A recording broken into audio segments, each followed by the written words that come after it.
Hola, ¿qué tal? Buenas noches, bienvenidos a Palabra Precisa, que esta vez quiere hacer un primer acercamiento a la empresa estatal socialista, reconocida por la Constitución de la República como el actor más importante de la economía cubana y decisiva para el éxito de las transformaciones que se impulsan en el país en aras de un crecimiento económico sostenible que tribute al desarrollo y la prosperidad deseada. No pocas veces se asocia al sector estatal con la ineficiencia y quizás no le falte razón a quien lo haga y quien lo diga, por supuesto, pero también es cierto que se ha convertido, digamos que en un cliché. Nos acostumbramos a ese tipo de criterios y nos volvimos incapaces de reconocer que muchas de ellas ya muestran resultados alentadores y demuestran la validez de las medidas adoptadas en septiembre-octubre del pasado año. No vivimos, por cierto, el mejor momento de la economía cubana. Sufrimos, como el resto del planeta, los impactos negativos de una crisis multicausal, incluida la pandemia de la COVID-19, a la que en nuestro caso se suman las afectaciones de un bloqueo genocida e ilegal, endurecido con saña y alevosía por la administración Trump y mantenido sin variación alguna por el actual gobierno estadounidense. Es una condición que hace todo más difícil, mucho más complejo, pero así y todo, con esos obstáculos, siempre encontramos buenos ejemplos, como nos muestran nuestros reporteros en el siguiente reportaje. Los primeros meses del 2021 llevaron a la empresa Suchel a un reajuste del plan, dado el contexto de ordenamiento monetario. La entidad demanda altos volúmenes de materias primas importadas. Esto, junto al índice de la tasa aplicado a sus producciones, colocaba sus cuentas en cifras negativas. Fue preciso entonces reevaluar y conciliar una y otra vez, a la par de la revisión de las fichas de costo. En esta revisión hicimos un análisis exhaustivo de las normas de consumo, de las normas de salario, de los índices de los gastos indirectos que participan. Hemos tenido que reajustar precios con los proveedores que nos abastecen las materias primas, tanto son proveedores nacionales como internacionales.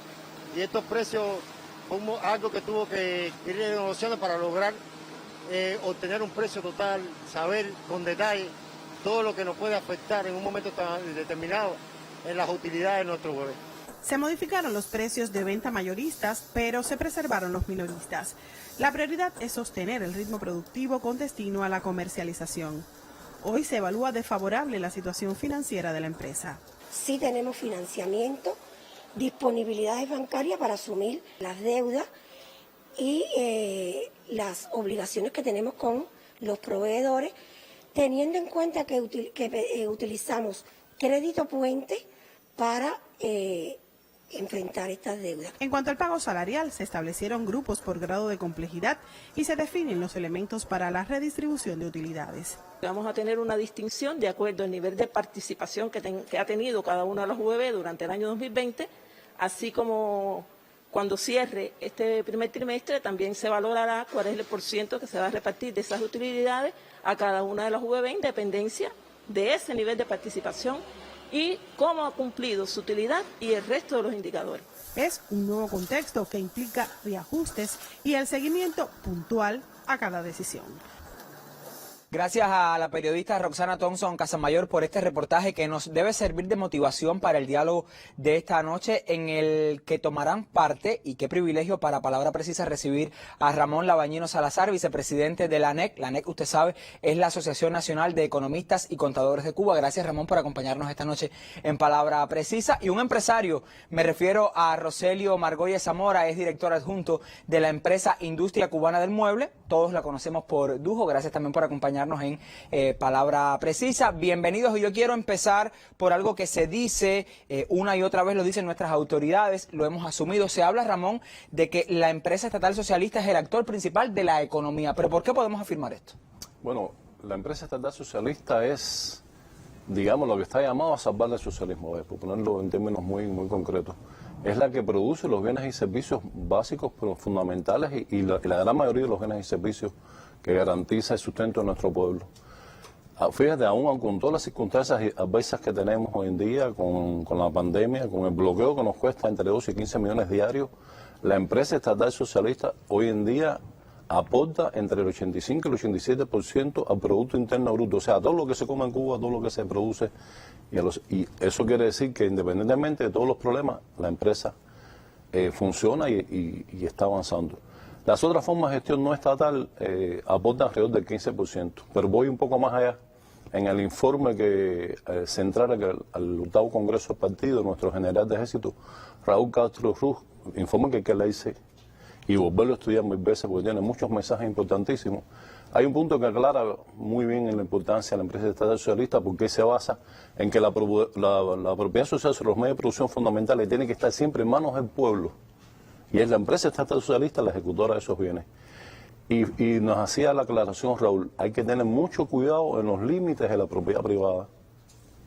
Porque hay quienes están por ahí abogando porque se privatice todo en Cuba indiscriminadamente y un día pudiéramos amanecer sin salud gratis, sin educación gratis, sin la seguridad social nuestra, sin todos los beneficios tremendos que tiene nuestro socialismo. Por tanto, es tal la importancia de la empresa estatal socialista que no es de ahora, es para siempre.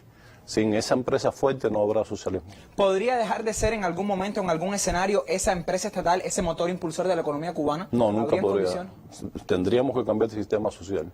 En el socialismo tiene que primar el papel fundamental de la empresa estatal socialista, en coordinación, en armonía con todas las otras formas de gestión, no estatal, dígase cooperativas, no agropecuarias y cuentapropistas, pero la fundamental siempre va a ser la empresa estatal socialista. Yo sé que desde la ANES se estudian muchos de estos temas y por supuesto hay intercambios con empresarios, se hace mucha ciencia en función también del desarrollo de la empresa cubana, pero ¿cómo lograr, Ramón, un mejor desenvolvimiento de la empresa estatal cuando hoy vemos que hay todavía problemas para que se convierta justamente, para que en cada uno de esos escenarios empresariales estatales cubanos pues se entienda que hay una responsabilidad con ser ese motor impulsor de nuestra economía? ¿Cómo garantizar ese mejor desenvolvimiento? Bueno, eso es una tarea que se viene ejecutando desde hace muchos años ya.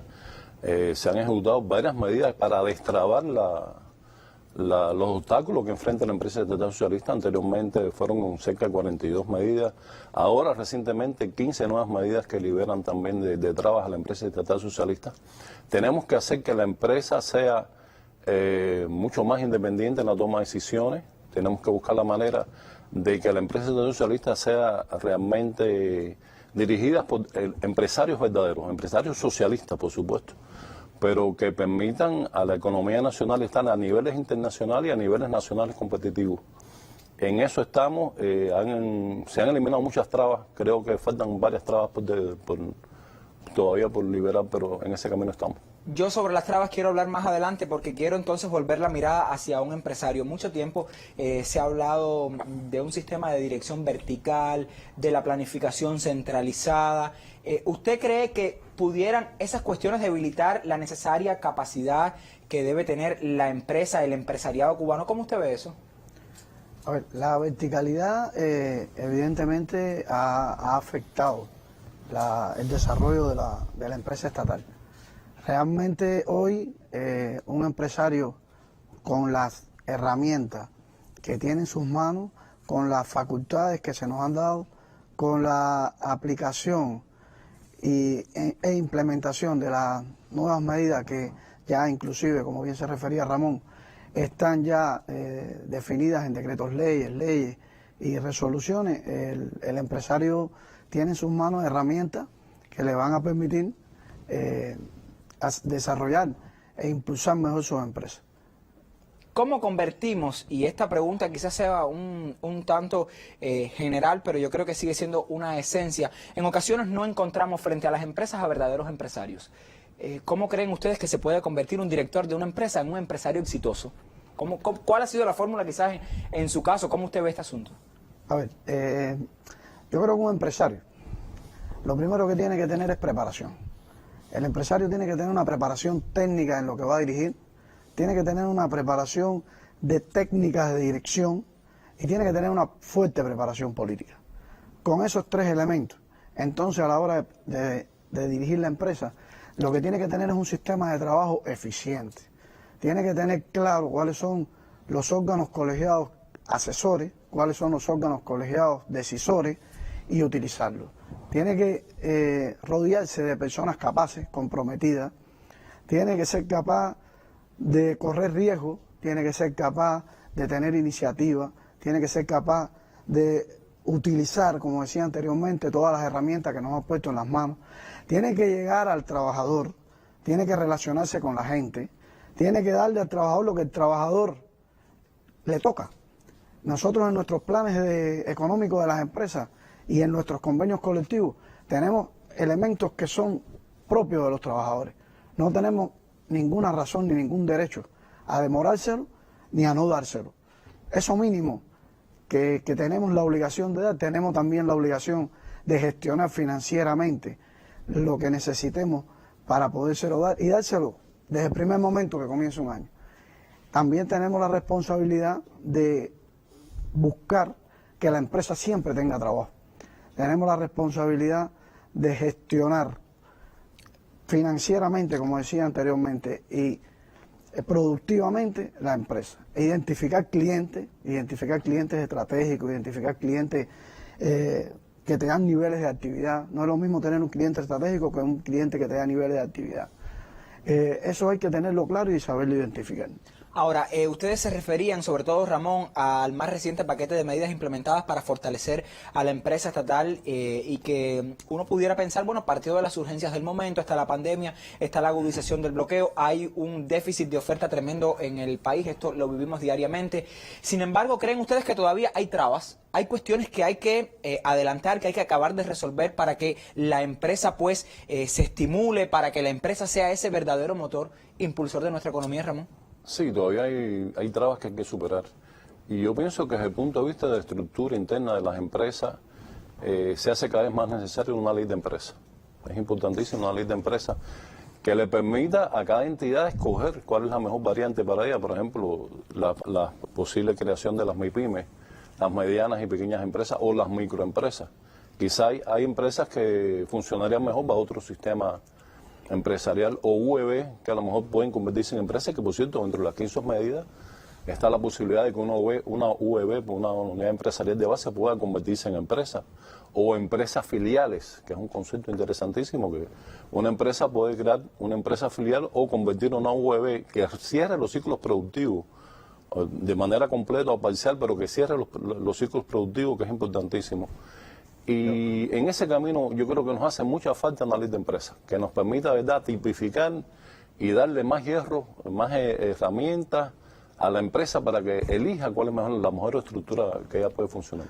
Desde su punto de vista. Yo creo que nuestra empresa ha analizado en detalle todas las facultades y todas las medidas. Yo creo que primero tenemos la obligación los empresarios de interpretar bien nuestras facultades, de utilizar todas las facultades, de utilizar todas las medidas que se nos han puesto en nuestras manos. ¿Usted cree que ese desconocimiento por parte de los empresarios constituye una traba hoy para la empresa? ¿Por algunos empresarios? Yo creo que todavía eso sí es una traba. Yo creo que hay que estudiar. Nos han puesto en las manos muchas normas que aún creo que no las hemos estudiado a profundidad. Y antes de plantearnos una traba, primero tenemos que estudiar, porque puede que esté resuelta en uno de esos documentos que nos han puesto en nuestras manos.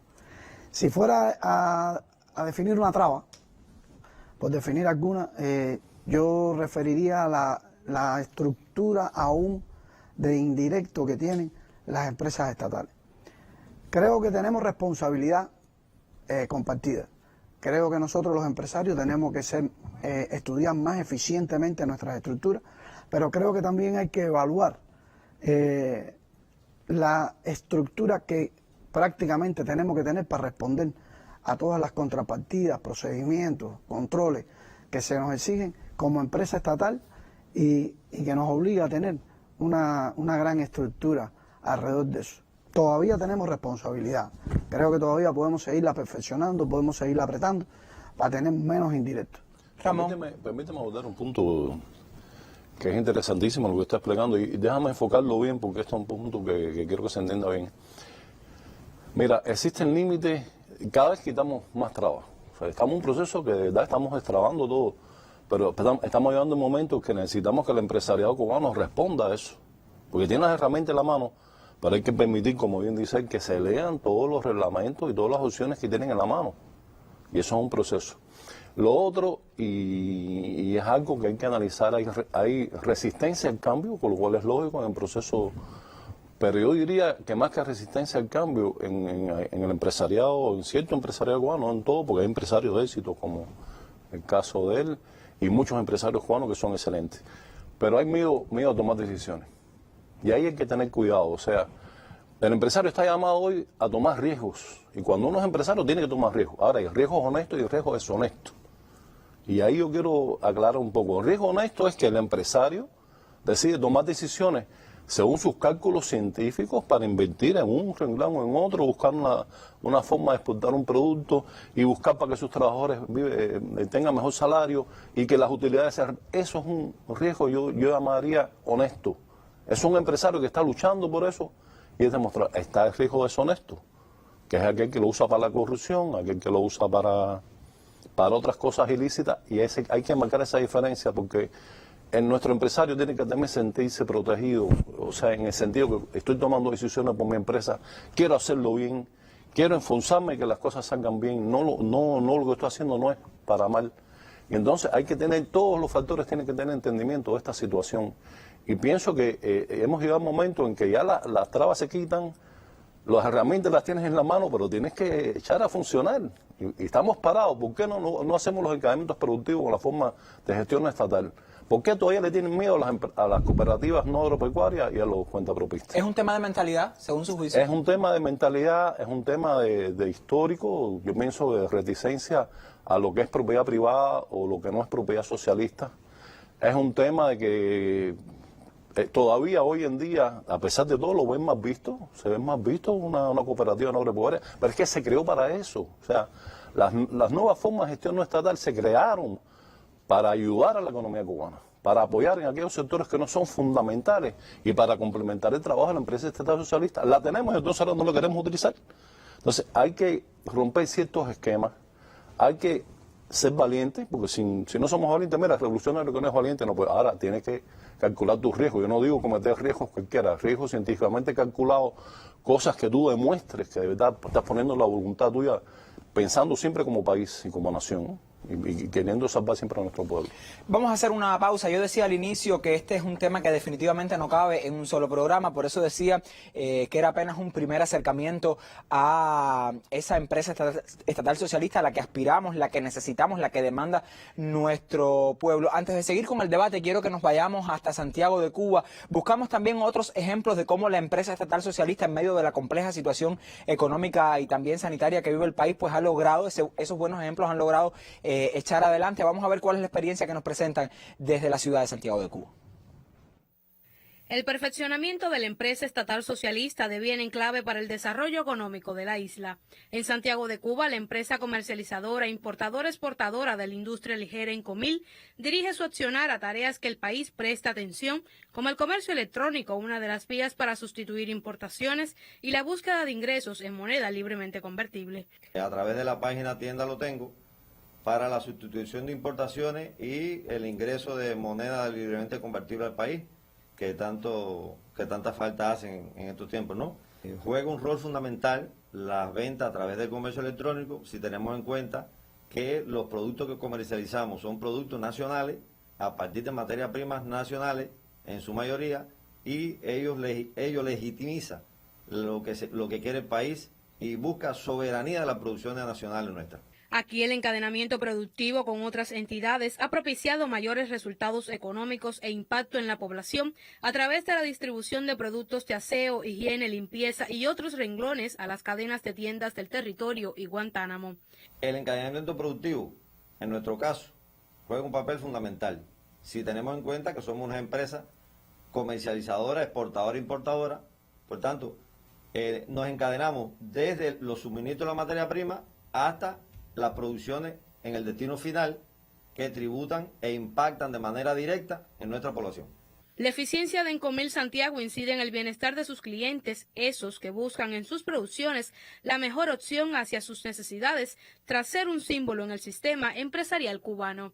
Gracias a Dailin Herrera Bayar por este reporte desde Santiago de Cuba, y aprovechando la oportunidad de que tengo un empresario que ha logrado echar adelante su empresa. Quiero conversar un poco, Roselio, sobre su entidad, sobre su empresa que pertenece a Genpil, el grupo empresarial de la industria ligera, quizás una de las más deprimidas del país y que ahora parece andar por buen camino, el camino de la recuperación de la mano de algunas producciones de muchísima importancia y que de hecho muchas han tomado mayor preponderancia a tenor de la pandemia de COVID-19. Algo parecido sucede con la que usted representa, o sea, la industria del mueble. Vamos a hablar un poco de sus principales producciones, cuáles son y a dónde van. Bueno, la industria nuestra trabaja todas las líneas de producción de muebles. Nosotros trabajamos la línea de producción de tableros, la línea de producción de muebles de madera y la línea de producción de muebles metálicos, dirigidas todas a toda la economía cubana. O sea, hay quienes nos identifican que la industria del mueble solo trabaja para el turismo. Y realmente yo quisiera identificar que nuestra empresa trabaja para toda la sociedad, o sea, todas las organizaciones. No es menos cierto que tiene identificado un cliente estratégico, que es el turismo. Nosotros, al identificar un cliente estratégico, hemos identificado la posibilidad de hacer inversiones con ese cliente estratégico, de desarrollarnos, de recibir exigencias para nuestras producciones, lo cual ha obligado a que nuestros trabajadores tengan que perfeccionar su trabajo, su calidad, pero también nos ha permitido hacer inversiones, como les decía, que ha puesto a la empresa en un nivel, diría, alto de cara a la tecnología. ¿Ustedes tienen competidores o una competencia marcada en el sector no estatal de la economía? ¿Así lo visualizan? A ver, el sector no estatal de la economía para la industria del mueble, yo lo quisiera ver en dos momentos. Nosotros, yo creo que la competencia es necesaria. Yo creo que una competencia identificada con el sector no estatal es todo lo que relaciona las producciones dirigidas a las tiendas, tanto de MLC como de peso. Las producciones dirigidas a Mariel. O sea, son producciones que nosotros con el cuentapropista o con la forma de gestión no estatal sí tenemos competencia. Una competencia que consideramos buena. Una competencia que nos ha obligado a desarrollarnos, a crear nuevos diseños, a evaluar precios, a investigar y de conjunto participar en estas producciones. Ahora, la forma de gestión estatal de cara a las otras producciones, sobre todo a las producciones de turismo, nosotros las vemos como colaboradores. Son colaboradores. Aquí en Cuba lo que no se puede es importar un mueble. Y de conjunto nuestra empresa, con la forma de gestión no estatal, tenemos esa responsabilidad. Detrás de nosotros, cuando enfrentamos cualquier producción de un hotel, de los muebles de un hotel, están también la forma de gestión no estatal. Colaborando con nosotros, tienen la ventaja de tener asegurada materia prima y, por supuesto, tienen trabajo seguro. Eso es una manera de colaborar, eso es una manera de encadenarse. De complementarse también. Y de complementarse. El encadenamiento tiene diferentes momentos. El encadenamiento... Primero, el encadenamiento no es un invento cubano, porque hay muchas personas que hasta en las redes hablan de que el encadenamiento es un invento cubano. El encadenamiento existe en el mundo.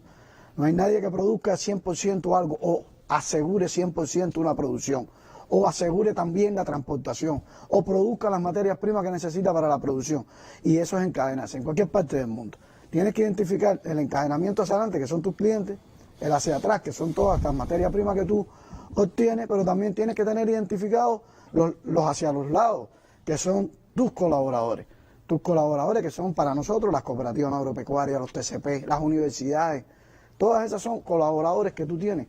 Y te repito, la forma de gestión no estatal, en ambos casos, que además trabajan con nosotros, son colaboradores nuestros en las grandes producciones que tiene la industria, porque esto es una industria que está ubicada en Cuba entera, con muchas producciones, y necesitamos, sí, encadenarnos y trabajar de conjunto con ellos. Hay un tema que me queda, y también me queda poco tiempo, a propósito de este asunto que abordamos. Me refiero a la ley de empresas. Ustedes lo esbozaban hace unos minutos. Antes de hablar sobre este asunto y concluir, quiero que conozcamos otra experiencia. Tenemos otro reportaje, un último reportaje sobre experiencias de empresas cubanas que en medio de las tensiones pues han logrado mantener sus indicadores económicos, los principales indicadores económicos tras el ordenamiento monetario. Vamos a ver cuál es esta que nos presentan nuestros reporteros.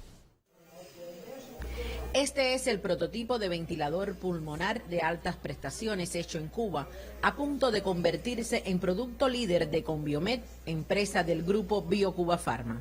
Hoy pudiéramos decir que el equipo líder es el monitor de pacientes, por el impacto de salud, el monitor de signos vitales. Pero pienso que el ventilador se va a convertir en el producto líder justamente por la importancia que tiene, porque es un equipo de soporte vital. Un ventilador como este cuesta más de $25.000 en el mercado mundial y el precio va en ascenso.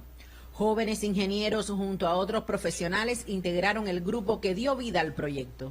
Entonces la idea es tener que Cuba pueda contar con un respirador diseñado y producido aquí mismo para no depender del mercado internacional. A mí se me dio la tarea de seleccionar los componentes neumáticos que permitan la ventilación a la mayor cantidad de pacientes posible, porque al final eso es lo que limita la capacidad del ventilador de ventilar a pacientes con situaciones respiratorias más críticas. Trabajar en un centro que cree equipos médicos y participar en un proyecto de la envergadura de este proyecto que va a cubrir una necesidad del sistema de salud cubano es muy gratificante. El primer prototipo está hoy en fase de ensayos hasta obtener el registro médico y comenzar su producción a escala industrial. Los muchachos jóvenes nos han dado energía y además nos da la satisfacción de transmitirles la experiencia acumulada en todos estos años de trabajo para que ellos sigan adelante la obra, ¿no?, de la institución. Tecnologías desarrolladas en Cuba gracias al potencial científico-técnico generado por la revolución y donde los jóvenes siempre están en primera línea. Bueno, era una experiencia que nos mostraba Lyudmila Talancón a propósito de la situación epidemiológica que vive el país y cómo empresas cubanas pues han contribuido también con el enfrentamiento a la COVID-19. Esbozaba la pregunta hace unos minutos y comienzo por usted, desde la visión desde el empresariado cubano, ¿qué importancia o cómo ayudaría una ley de empresas en Cuba a ese mejor desarrollo de la empresa cubana? Bueno, a ver, la ley de empresas, primero venimos trabajando en la preparación para la ley de empresas.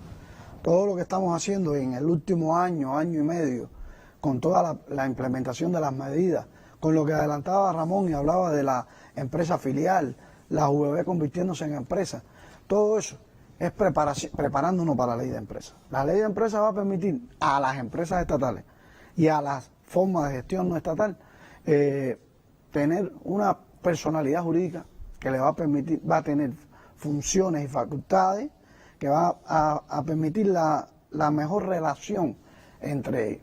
Eso yo creo que es lo fundamental que va a lograr. Ramón. Sí, la ley de empresas sin duda va a ofrecer muchísimas oportunidades estructurales para hacer que nuestras empresas y la forma de gestión no estatal también sean mucho más eficientes, haya encadenamientos productivos reales entre ellas, pero además pueden elegir el diseño que ellas determinen.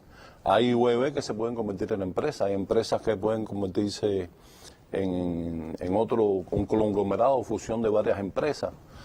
Hay muchas opciones dentro de la ley y eso es de lo que se trata, hacer un estudio de verdad científico profundo, a ver cuál es la estructura que más te conviene, con personalidad jurídica, con la posibilidad de decidir tomar tus propias decisiones, de la utilización de las utilidades, después del pago de impuestos, incluso para crear fondos para la construcción de vivienda, etcétera, ¿no?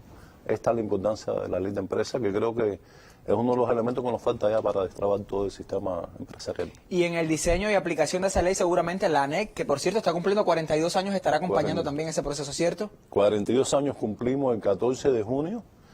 Va a ser una celebración virtual, dadas las condiciones difíciles que nos impone la pandemia, pero queremos celebrarlo y aprovecho para saludar a todos los economistas y contadores de Cuba, que seguro nos están viendo por ahí.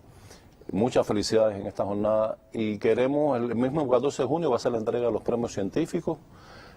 Hay varias actividades y los economistas estamos tanto en la tarea de ordenamiento, se han realizado muchísimas acciones en la tarea de ordenamiento, también en el Congreso, en el octavo Congreso del Partido, y queremos hacer una celebración discreta a través de las redes sociales y con el distanciamiento que se merece, pero bueno, estar ahí presente. Y déjame contar solo una nota final.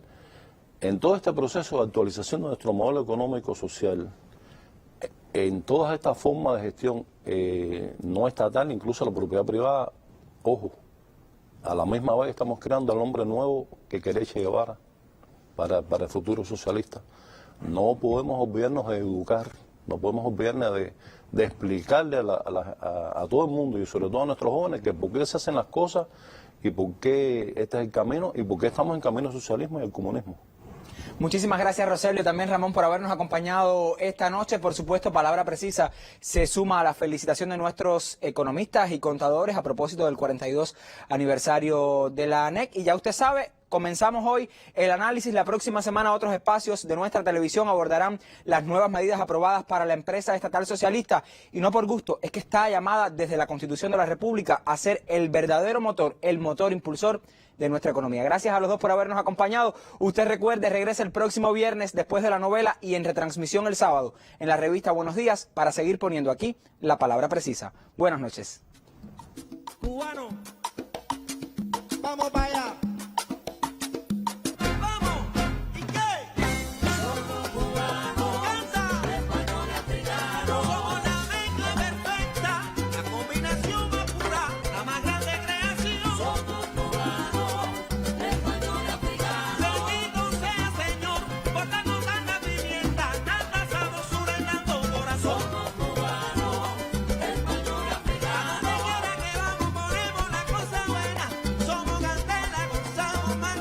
Somos